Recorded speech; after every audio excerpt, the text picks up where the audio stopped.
Boa noite, irmãs e irmãos da Sociedade Espírita Casa do Caminho, bem como aqueles que nos assistem.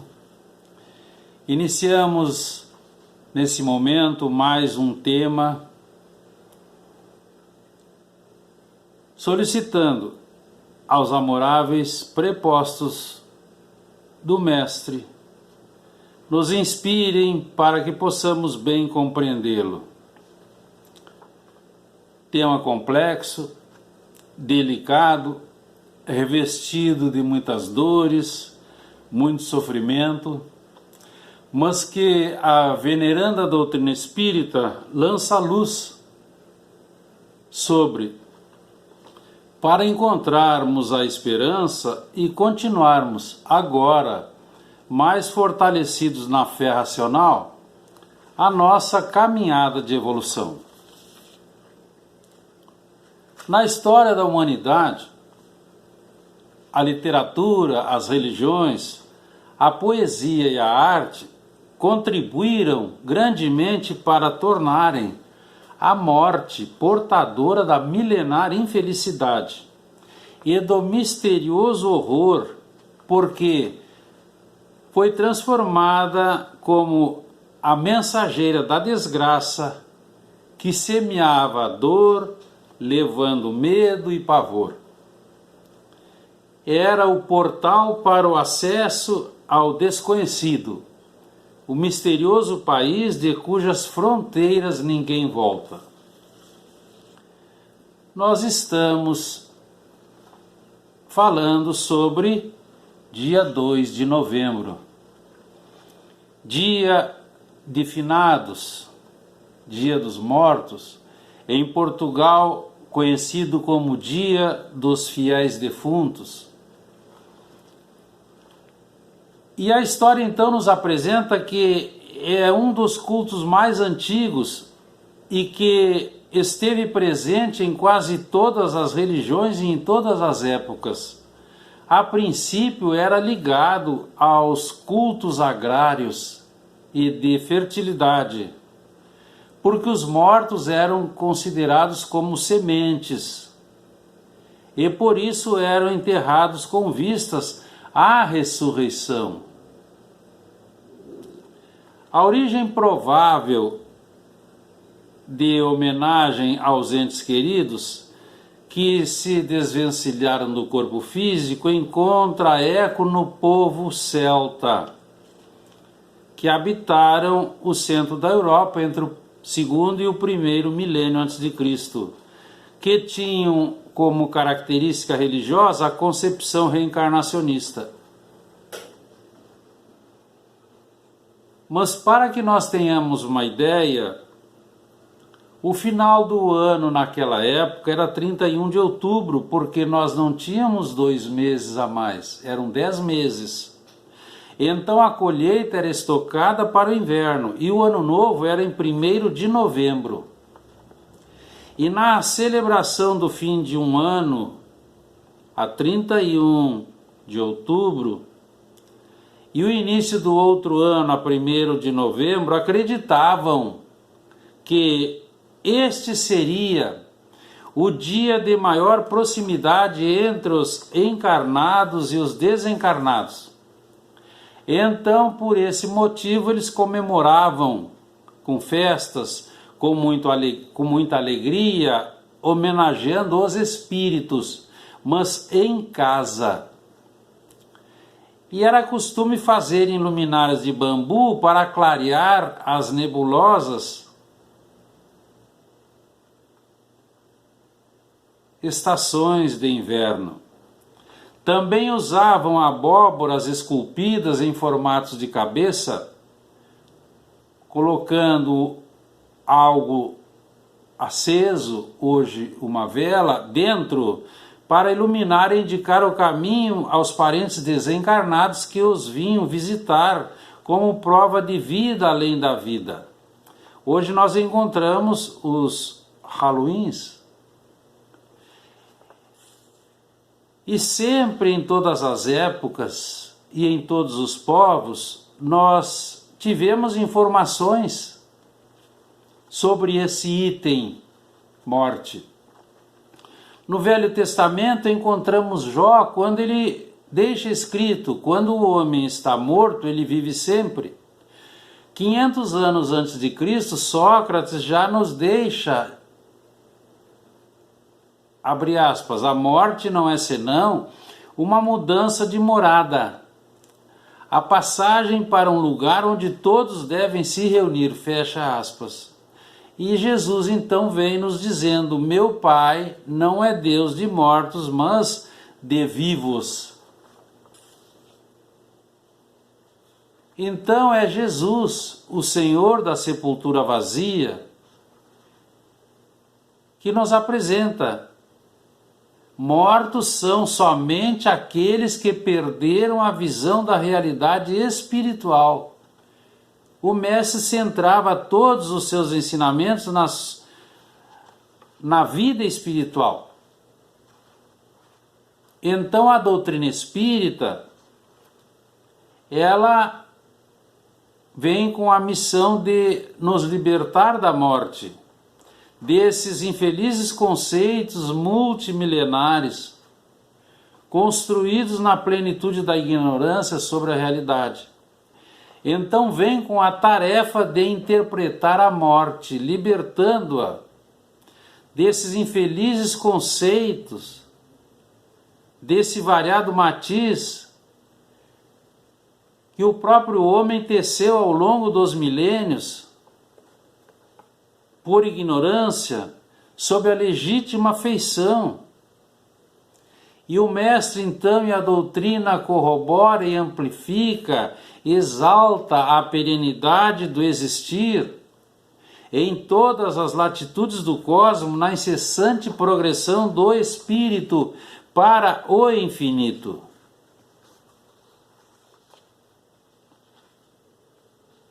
Então, nós vamos encontrar que a época dos celtas, como eram 10 meses,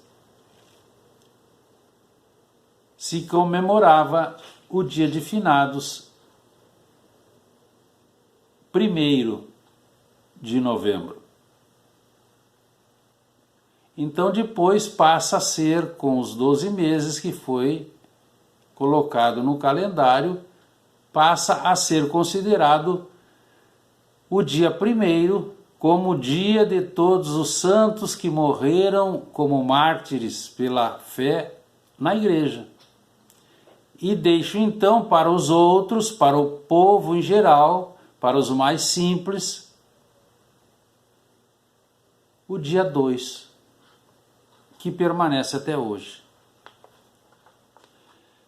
Então nós vamos encontrando explicações e mais explicações sobre o fato da partida.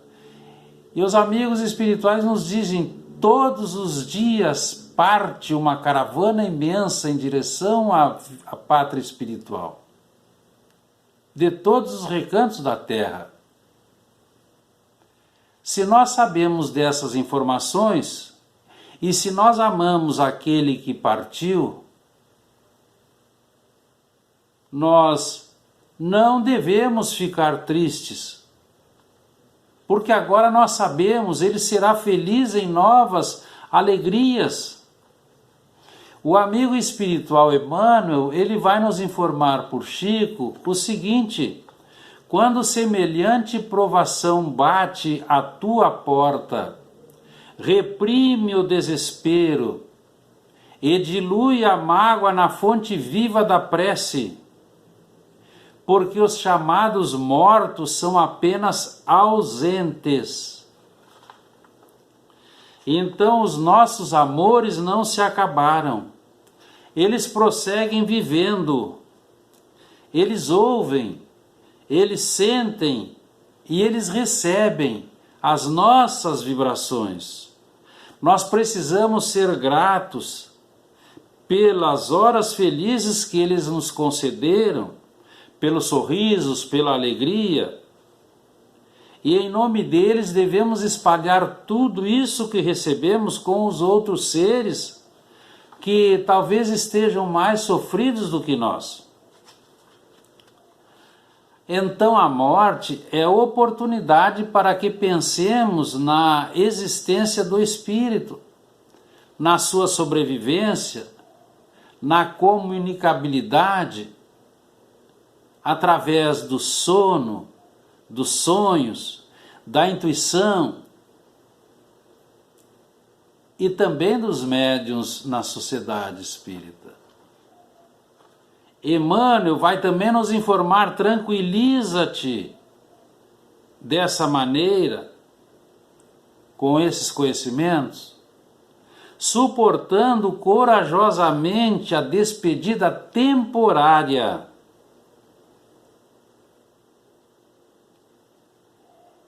E honra a memória do teu amado, abraçando com nobreza os deveres que eles deixaram.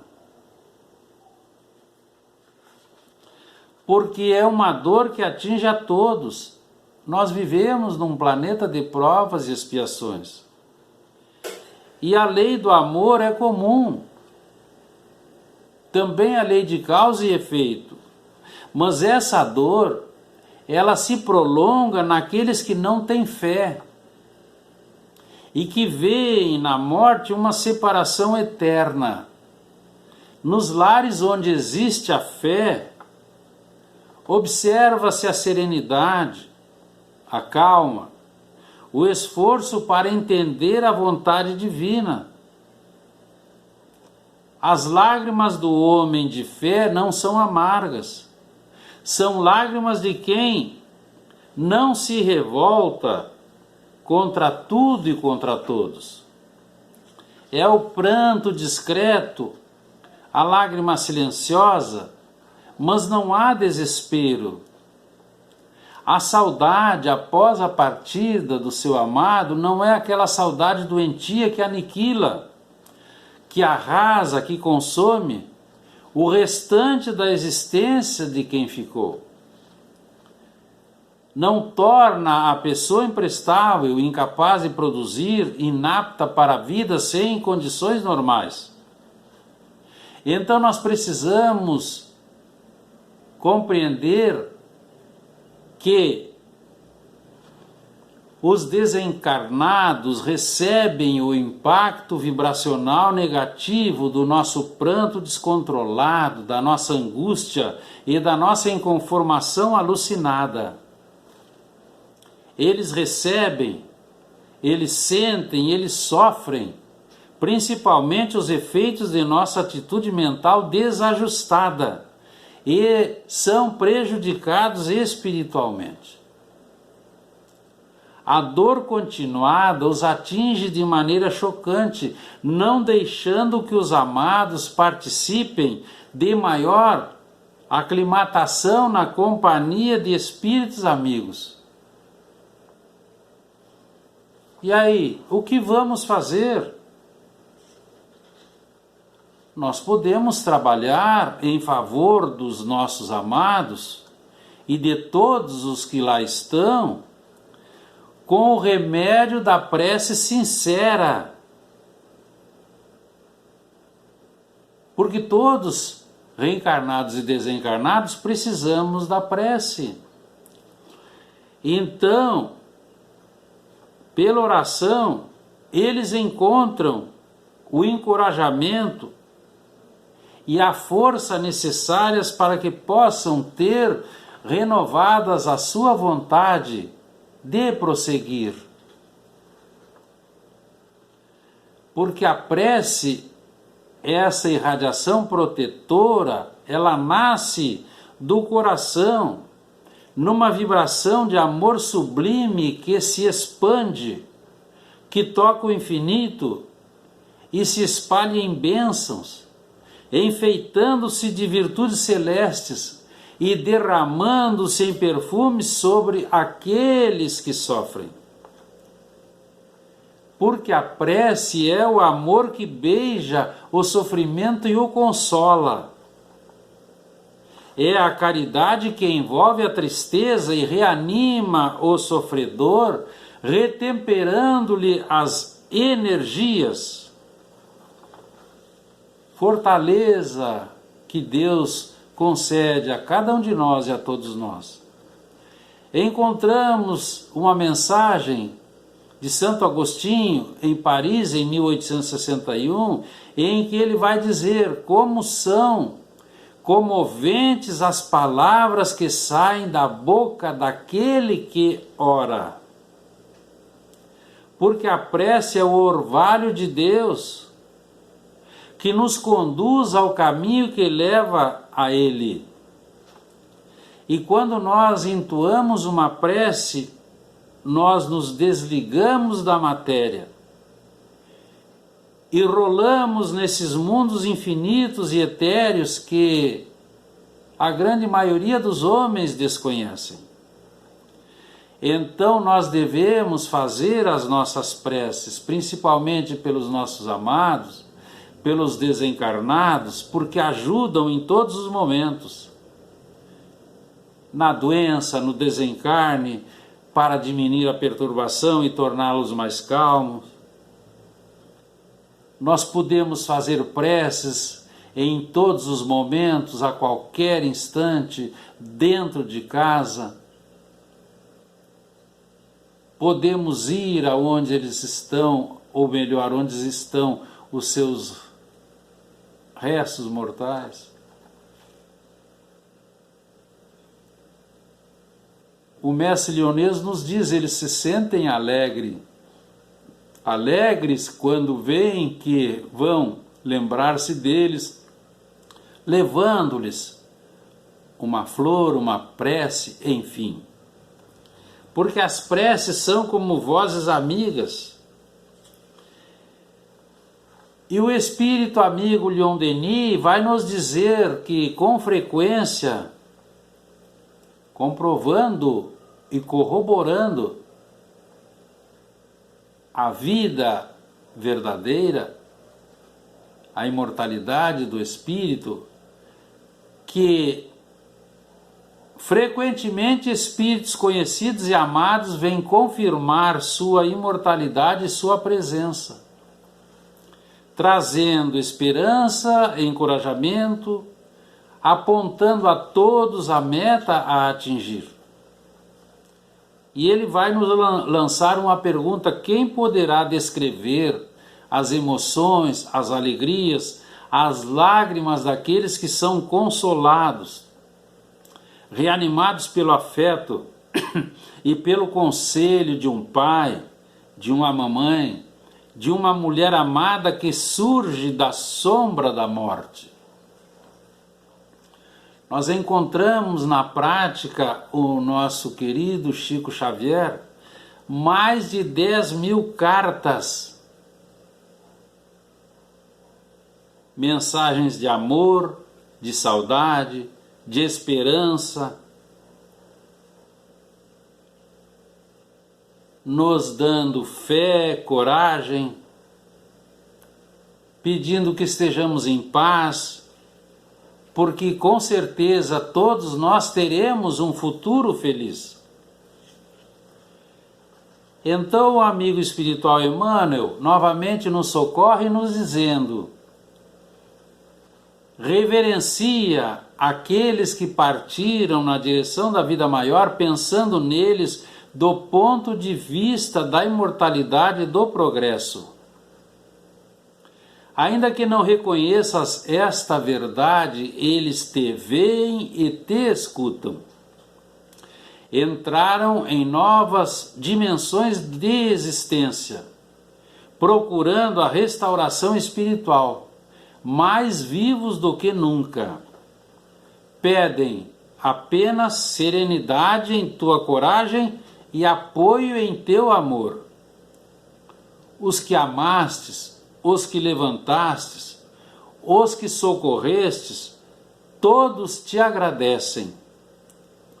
Se precisares chorar, chora, mas chora trabalhando e servindo, auxiliando e amando sempre, convertendo saudade e pesar em esperança e serviço, trabalhando e reconfortando os necessitados de toda ordem, ajudando positivamente para que todos tenham alegria e amor na incessante progressão para o infinito.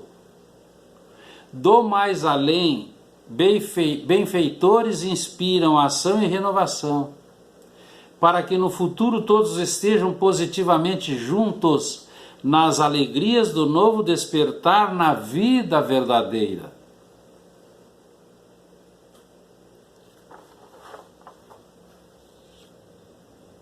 A psicóloga espírita Nazaré Jacobucci,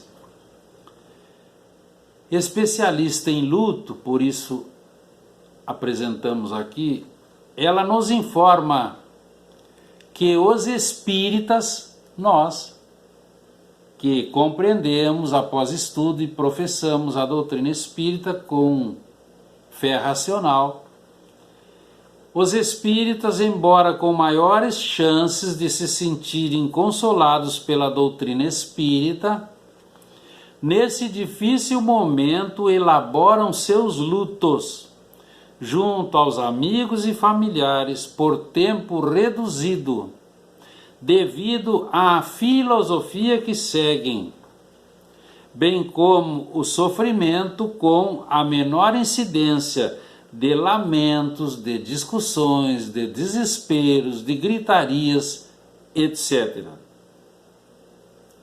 Sentindo-se capaz de viver a vida com a lembrança saudosa do amado que desencarnou, na certeza de um futuro feliz para todos e um próximo reencontro. É por isso que o espírita não teme a morte.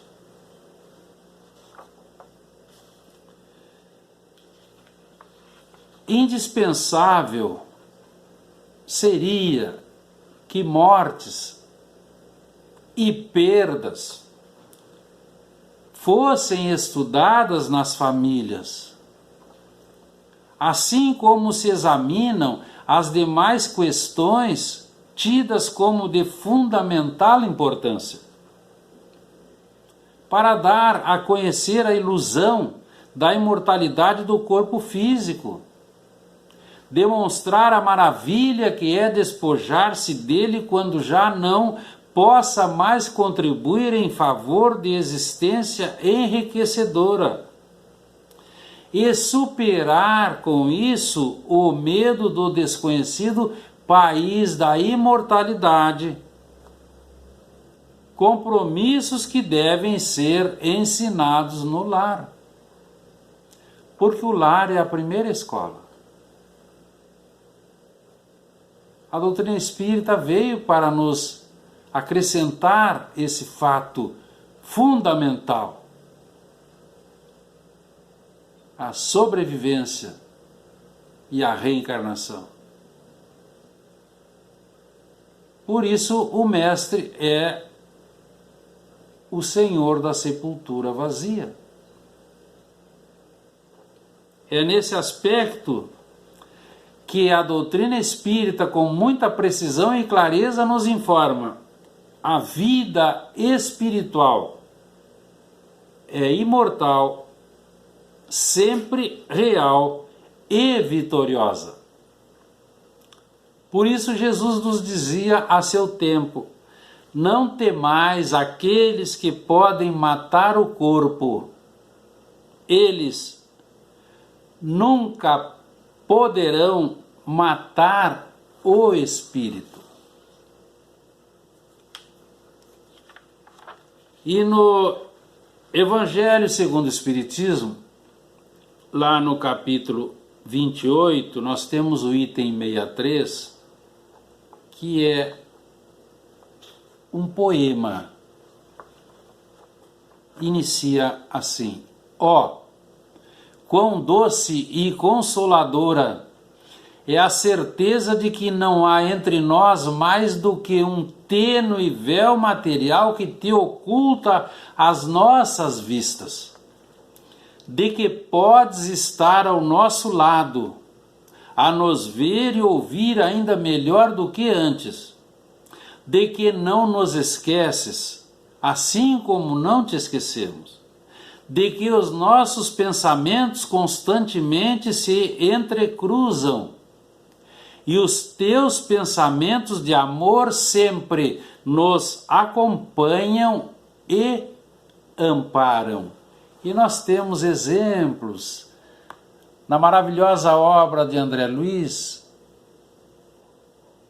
as visitas das mãezinhas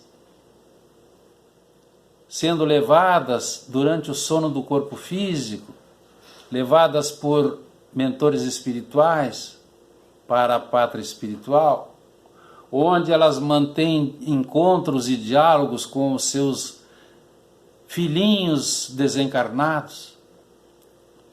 Nós vamos encontrar um diálogo comovente de um jovenzinho de 7, 8 anos daqui, em que ele encontra a mãe, pega a mão dela e diz: vem por aqui, mamãe, eu te levo, eu te acompanho. Nós temos o livro O Céu e o Inferno, ou A Justiça Divina, em que nos apresenta o mestre Lyonês uma infinidade de mensagens sobre espíritos dos mais diversos jaez.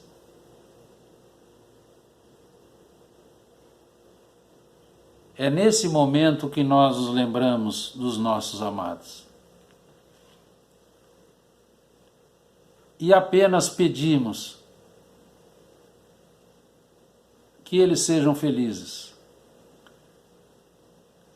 porque nos deixaram muito felizes ao tempo em que estiveram conosco, nos dando amor, entendimento, ensinamento. E nós devemos pedir que o Pai os ampare e acompanhe sempre. E que quando estivermos de retorno à casa espiritual, possamos novamente estar entre eles, para continuar o nosso aprendizado infinito. Que fique para a nossa reflexão, queridos irmãos e irmãs. Agradecemos a oportunidade. Fiquemos na paz do sublime Galileu. Boa noite. Muito obrigado.